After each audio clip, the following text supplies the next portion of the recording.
my messages on. All right. So yesterday on our Go Live, we started talking about introducing the saddle.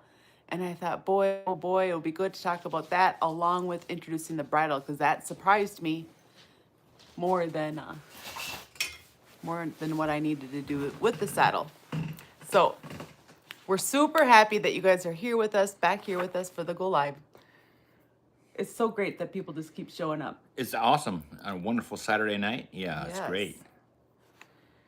I want to wait. Let us know where you're watching from and if you can hear us. I made sure my alarm was turned off today. Again, do not disturb. Do not disturb is on.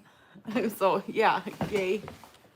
And then will you try to watch your phone for comments? I want to make sure we don't miss any comments.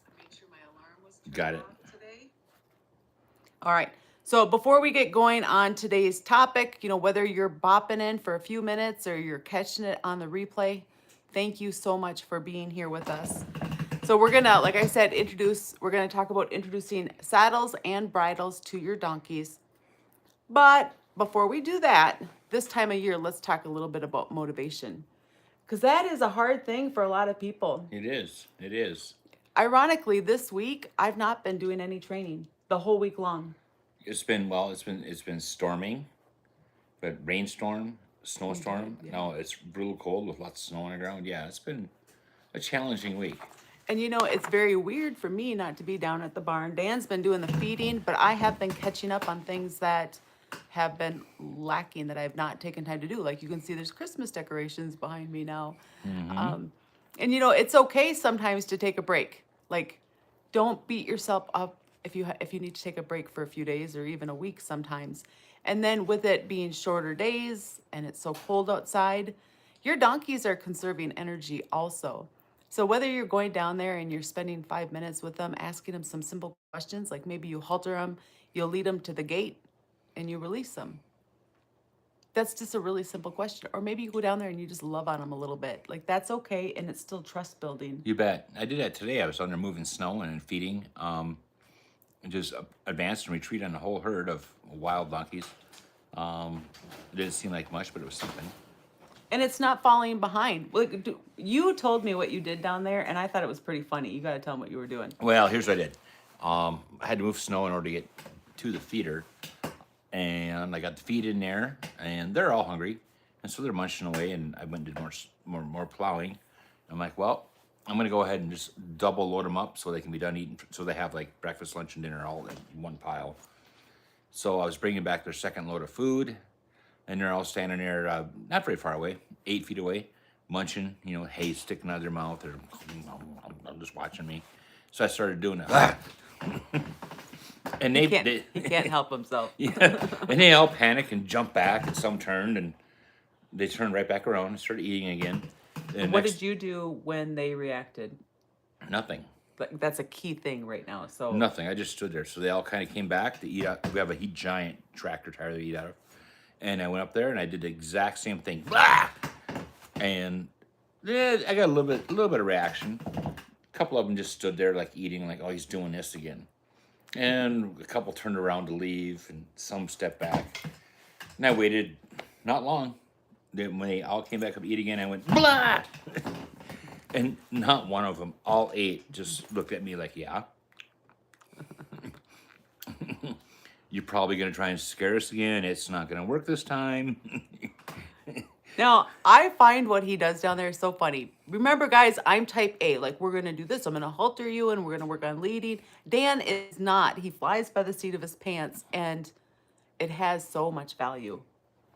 It is. It's getting them acclimated to that we may do some random things every now and then, and it's not the end of the world every time a human sneezes or slips or moves quickly. Speaking of sneezing, my aunts were out, and that's who I learned about horses from. I was so excited to show them, like, my donkeys and that I trained them. And we had Honk the Donk, who had, like, 3 rides on her. Wild Donkey had, like, 3 rides on her. And then Wild Donkey Daphne had just a few rides on her. We went riding, and we were just in the 2-acre, and one of my aunts sneezed, and all of the animals took off running. It's donkeys, so they ran for, 10 feet or 20 yards, whatever it was. But I remember I wasn't like, oh my gosh, I was so excited to show off a little bit, like what my donkeys could do. How sound and calm they are. Yeah, and they were not. Now, is way better now than she used to be, and Yeah. yeah. So don't be upset. Like sometimes we have in our mind that we're gonna have this perfect ride or this perfect experience, but no, they're gonna humble us every time. Yep. And I do random things with them, wilds, domestic, everything in between. I will, if I'm not in like a training mode, I will do things to get them to react. And then I'll watch them and I'll do it again. And I'll watch them and then I'll do it again. And you'll notice about the third time, they're like, whatever. It could be, I could be scooping poop with the skid steer and they're all like bored and watching and getting in the way. And then I can take that bucket and go clank, clank, clank, clank with the hydraulics. And we got donkeys running everywhere. And 3 minutes later, they're back doing the same thing. And I take that bobcat bucket and go clank, clank, clank, clank, clank. And a couple of them will maybe act like they're concerned. A couple will stand there. And 3 minutes later, I'll do it again, and they'll just stand there like, yeah. Now, I think there's like a super key part of this. If you are working with a nervous donkey, if you went in there and you were like, rah, and they were scared and then you left, you would teach them to be scared. Right. So sticking with it until they can be like, whatever. He's just being a dork. It's okay. Yeah. Yeah. So, not that you want to desensitize a donkey like a horse because you need them to move from certain things, but just getting them used to that random surprises, the random scaries, will make things less exciting in the future when you're actually doing something meaningful. So now, guys, again, we're going to talk about saddles and bridles. Make sure you put your questions in there. We love it that you guys are like so sherry or asky, with your questions or your stories. We absolutely love that. Now, before we get into it, though, I want to make sure everybody knows before we dive in. Thank you to our members. We have membership tiers at 4 different levels, and the most basic one is they're just supporting what we're doing. And boy, oh boy, do I just really appreciate that. That helps us like pull off these go lives and all the videos. And then the higher tiers are us just pouring back in with the videos or memberships. That's not what I meant to say, with videos or coaching, right? So thank you guys so much for supporting us, and we love being here to help you guys. Now, saddles and bridles. Now here, I'm an expert on this. I am the expert on saddling a donkey. My best experiences have been if the horn is forward. Oh, Yeah, put the horny thing, the horn thing that sticks up, that goes towards their head end. Because the other way around, it's uncomfortable. It hits in the small of your back and stuff. So we're gonna let MaryJo take this one here. She's a lot more technical than I am. all right. Well, we're not talking about the technical. We're talking about introducing it. So, if we're to touch on technical, horse bars on 90% of your donkeys are not going to work. Like maybe a horse bar might work on Honk the Donk because she has some withers. which You know, is just and we bizarre. haven't tried a horse saddle on her, but it may work because she is built. She's got a sway in her back. She has withers. She's got a high rump. She looks like she's built for a horse saddle, but we haven't tried it. No, we haven't. But typically, like a horse has, like, let's say, and we're gonna use my words, and they're probably not correct. More round, like in their shoulders, like their shoulders are more pronounced with their withers there. So saddles don't as easily slide forward on a horse as they do a donkey or a mule. Right. And because of that, we need to have a britchin, or you could use a crooper. A crooper is like, it's just a loop that goes underneath their tail, and then a britchin is kind of like a belt that goes around their rump. If somebody doesn't know, do you think that's a good way to explain it? Yes. Yep. Okay. Yeah, it goes. A britchin goes around the backside of their hams, and a crooper goes just underneath their tail. Mm-hmm. And as we ride in britchins because we're in the mountains, we got steep up and down.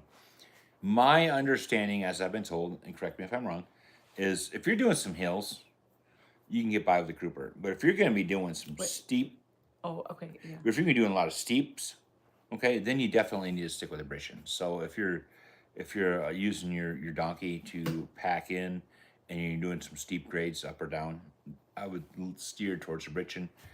If you live in Kansas and you just got some gentle foothills, you're probably gonna be just fine with a crooper. I agree with that. And then a britchin is designed so that you can adjust it to be higher and lower. And you want to have about three fingers, maybe 4 fingers that fit behind their rump and the britchin. But when you're using it and you're in the mountains, and we have gone really deep backcountry with a mule, and Seamus a little bit, but it has gotten where it will actually wear the fur on their rump. And when that happens, then their rump's going to get itchy. You need to adjust it so then you can make it a little bit higher, a little bit lower to help them stay comfortable. Yep. When you're doing a lot of going up, that means you're going to be doing a lot of going down, coming back. And as your body weight in the saddle slides forward, the pressure comes up on your hams.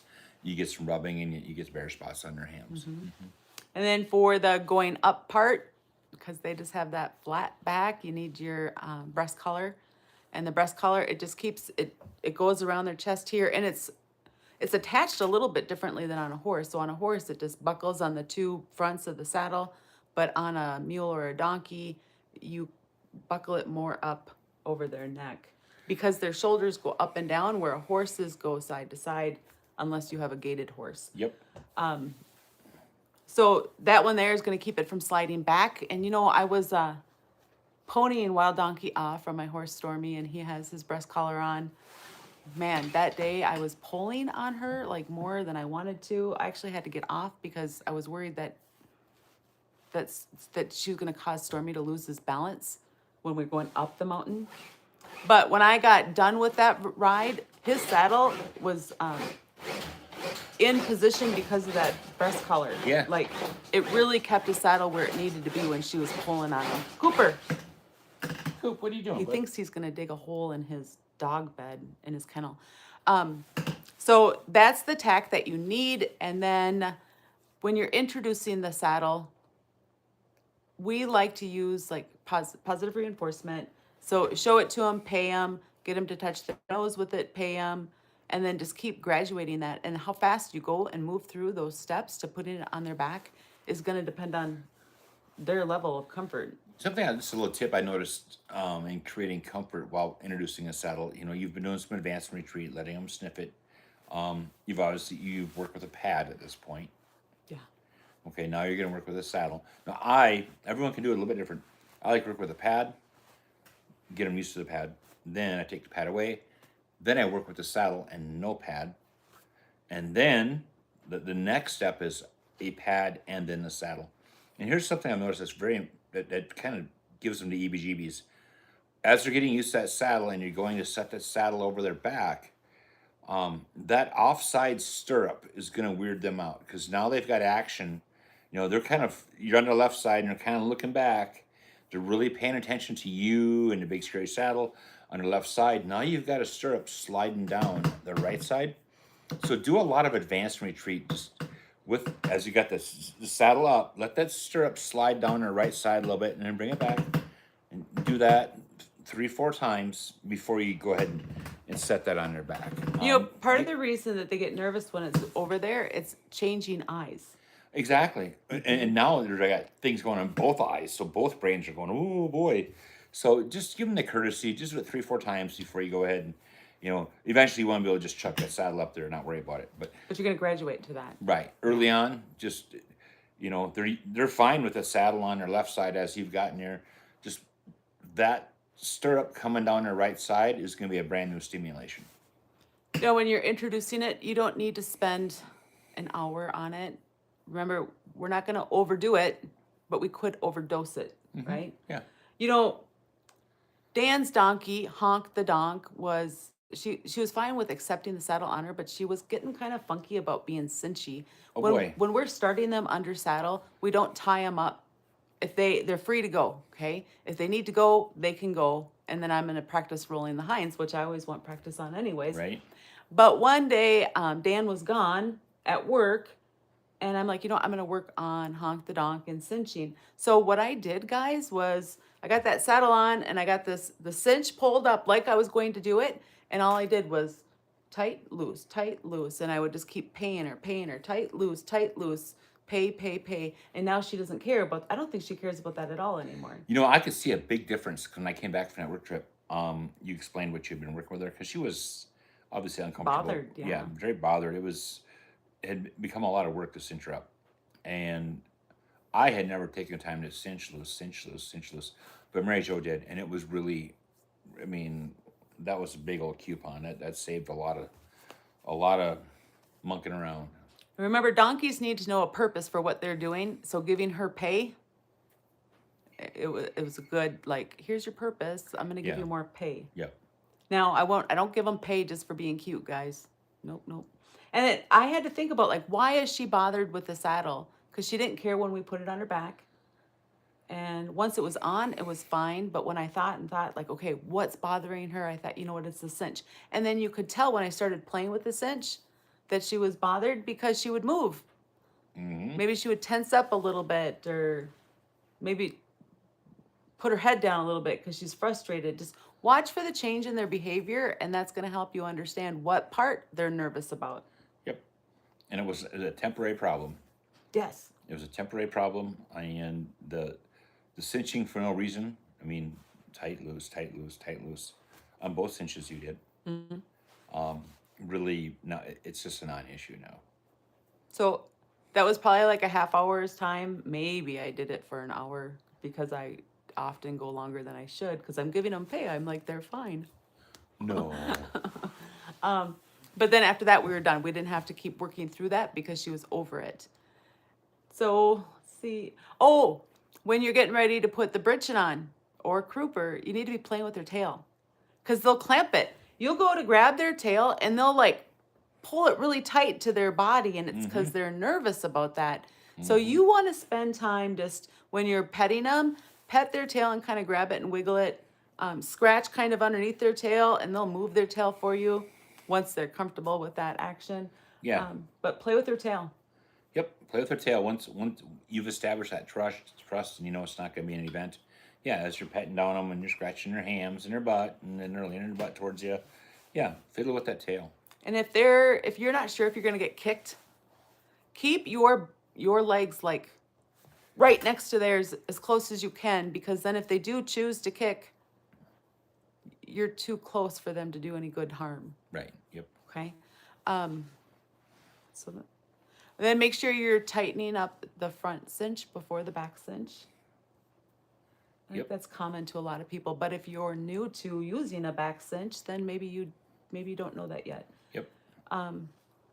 So give them lots of pay during this stage if they're moving. One day I was working on Daphne, and she had been accepting a halter really well. And there was a person who was thinking about buying her, but she had some car trouble and couldn't. But we were going to saddle her, and I'm like, she's doing so good. She doesn't need oats. She doesn't need any pay when we saddle her. Oh boy, that didn't go well, guys. She took off running. And then I had to worry about the saddle falling off, and it did not. Okay. When we're at this stage, I mean, at any stage, I guess at some point you want the saddle to fall and your animal not care. But when we're introducing stuff like this, we don't want to have those kinds of accidents. So take precautions. Mm-hmm. Yeah.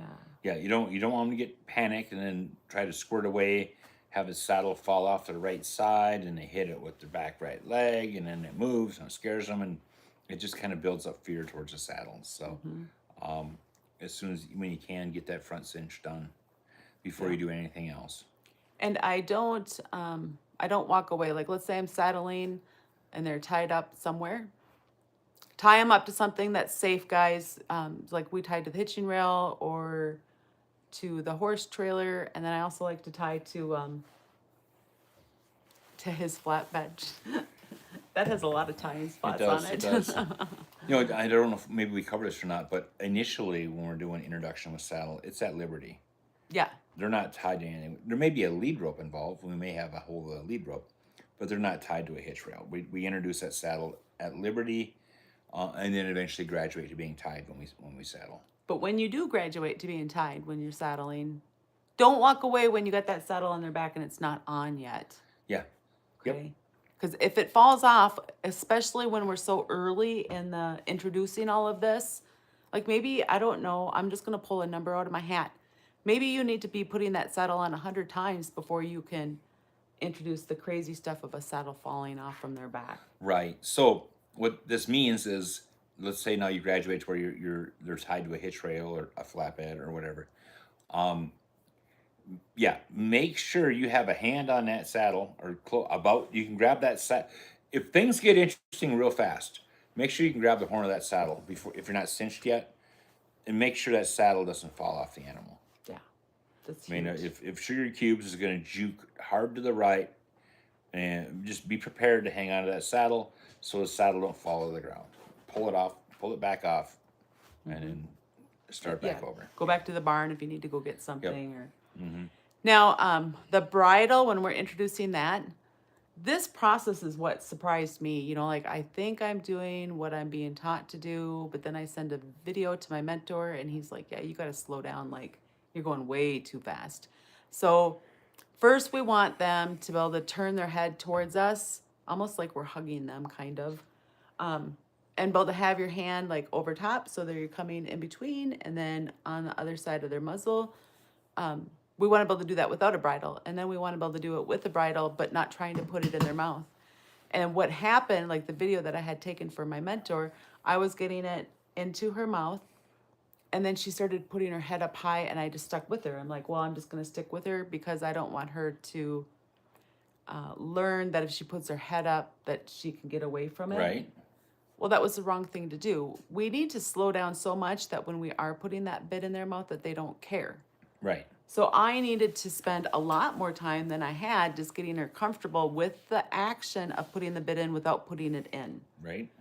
Now, with a bit, they're not, you put the bit in and that doesn't mean they know what to do. Okay, the bit is new. So when we first put the bit in, we'll let them pack it or wear the bit. Maybe we're doing groundwork or tacking or untacking them, and we'll let them wear it for 5 or 10 minutes and then take it off. Just let them get used to having that in their mouth. And it will do that a whole bunch. And then eventually we'll work up to having them pack the bit for longer than 5 or 10 minutes. And maybe we put it on and then we do our groundwork, tack them up, do our groundwork, and then untack them and then take off the bit. But we're still not asking any questions with the bit. Right. Right. Yeah, you gotta get them used to packing that bit around before they go to work with it. And some of you, you may already be riding old Sugar Cubes in just a rope halter. Okay, and that's fine. But when it comes to getting your donkey handy with putting that bit in, and MaryJo touched on this pretty directly, and I'll cover it again. When you're putting your hand over their neck and reaching around, okay, and you get your other hand down here, it's not your left hand isn't as obvious as the one that's over their neck. What will naturally happen is if they're a little bit uncomfortable, they're going to move away from the hand that's on your right side and move their nose towards you a little bit. So putting an arm over and then bringing that bit back to them. So when I do that, the arm comes over their head here, and then my other hand comes on this side to pull them towards me or to guide Right. them towards me. Yep. Okay? And we want them to be so soft-centered, accurate, and punctual with that act long before we're ever putting the bit in their mouth. So I learned when I was introducing the bit, I needed to slow down and just do a lot more practice with that. Like what we're doing now with Wild Mustang Frank. And he doesn't been work with much lately, but when we had been working with him this fall, I would get I introduced him to the bit, and I've had him pack that bit around probably maybe only 5 or 6 times while he's being saddled, while he's doing groundwork, and then we're taking that bit back out. And he's already doing real good packing that around. So that way it's not so obnoxious when you actually start working on flexing and turning and that's just a lot of stimulation to have metal in your mouth and someone putting pressure on it. Now, another thing is when you're putting the bridle on, you want to loosen it up. I do it on the near side. Loosen it up as loose as it will go. And that way you could be folding their ears forward. And I noticed, like, I was doing it with Seamus, I always loosen it and then put it on, and it's no big deal, right? And I had forgot that I wasn't loosening it with awe. And I had said to my mentor, I'm like, she seems bothered, and I feel like I'm bending her ears too much. And it turned out I just forgot to be loosening it. So loosen that up. Their ears are big. They're giant. So loosen that bridle up so that you can put it on there without them feeling uncomfortable. That is a great tip. Absolutely. Yep. Yep. Now, when we first start asking questions with the bit in their mouth, we're going to already start asking them to flex and then disengage with the halter. But now that they know how to do this with the halter, we're going to do the same thing on the ground with the bridle. Yep. Okay. Yep. So when we get on their back, we're not going to be asking anything new. We want to keep the variables small. So if we get on their back and we've never asked them any questions with the bridle, well, now we have new questions with the bridle. You're on their back and that's new. And they're feeling a little bit nervous. So that's new. Maybe you're a little bit nervous. So that, you're just trigger stacking and then they're going to fight you more. Yep. So practice it all on the ground. Get them really handy with that stuff on the ground. Remember, if they can't do it in the ground, they can't do it in the saddle. When you're asking them questions with the bridle, this was one that honked the donk. She was like super stiff going to the left. She's fine going to the right. And so Dan's more of the type B and I'm more type A. So of course I got to work on it, right? And so I think it was like a 3-hour clinic. And I did a ton of just trying to get her light. I ask and she just moves 1/8 of an inch and I give back. So then my hand, I'm actually pushing it forward to give back more than she gave me, okay? So I ask for a little bit, I give back. I ask for a little bit more, I give back. So I'm always trying to give back. It's pretty common for a donkey to be like, you can't make me, my neck is strong, you're not gonna make me. They're not so willing like a horse just to give in. So we have to make sure that we're offering them a good deal and making it really clear that they found the right answer. Yes. And we got to practice that. We have to practice that a ton. Now, our timing is huge when we're asking questions with the donkey. I don't know why it is with the donkey more than a horse. I don't know why, but it is. So practice it a lot. Try to time up. If you see that they're starting to think about looking the other direction, go ahead and ask for that direction. Yep. Yeah, make your job easier. Now let us know if you guys are having any questions. I haven't seen any come up. I haven't seen any comments come up. Yeah. Okay, so we're going to wrap this up. But I want to thank you guys all for being here. Like, I really appreciate all of you guys. Winter is hard on motivation, so remember, don't look for big, giant breakthroughs. Show up, be there, be part of them. And I've been showing books now. You guys know my favorite author yet? It's Mark Radshid. So this one is A Journey to Softness. I put a link in the description to it, guys. This book, it's not like sitting around the campfire and listening to stories. This one's a lot more technical, but it really influenced me a lot with helping to be soft with my hands. And I don't feel like I have hard hands, but we can always improve, right? Like, always we can improve. So this one is so technical. You see, I highlight things in here. Now, I just came across a whole bunch. Well, you guys know what a highlighter looks like. Why am I trying to show you that? Okay, so this book is awesome. There's a link in the description. I highly recommend it, and it has influenced me a lot. All right, I don't know what we're going to talk about tomorrow. Do you have any ideas? It's going to be equine related. I guarantee that. Surprise! Spoiler alert. All right. If you guys think of something you'd like us to talk about, let us know. Yeah. But, Yep. yeah, just get out there, play with your donkeys. Let us know tomorrow what you guys do with your donkeys before they go live. Yeah, what are y'all doing with your donkeys? What would you like to be doing with your donkeys? Love to hear from you. Absolutely. And again, thank you for your support. It's really appreciated. Yes. All right. Have an awesome day, guys. Happy Saturday night, guys. Good night. Bye.